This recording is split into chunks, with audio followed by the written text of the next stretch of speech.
here comes your philosophy, Bill, and you've got one, and I've heard it before, but the book pounds it into you, and it applies to running a company, teaching school, a lot of things. Here are the 3 words that jump out at anyone who's going to read this book: structure, discipline, accountability. What the heck is that all about? Yeah, it's the structure. We all could have structure. I think we all like to have things clearly defined, right? And so you like to be able to know on this particular day you're going to do this and that because you program yourself that way. And the second thing is it's discipline and direction. You know the thing about it is you have to have a sense of direction. Where are we going with this? Well, what's the intent of this technique? What's the intent of this play? How are we going to game plan? We're making this personal. Okay, it's making this personal. So you got structure, you got discipline and direction, but you got to have accountability.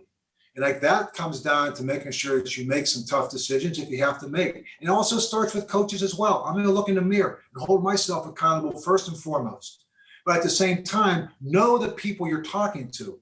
If I'm talking to LeVon Kirkland, you know what? I got to pull LeVon Kirkland in because he's one of those guys that can get really sensitive. He's his own worst critic. But LeVon, I got to call you out on this play because I can't let this be something that players think are acceptable. Okay, and I said, I'm going to talk about you. And how you respond will go very far in how your ability to lead this team. So be a good leader and be a good listener.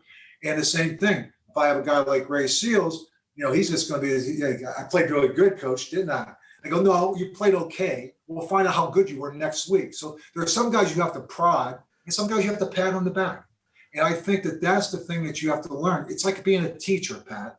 And that's what you are as a coach. You're a teacher. Tell them when they're wrong, but also tell them when they're right. But you got to hold people accountable for everything that they do because accountability is the bottom line. If you lose that, then you lose everything else.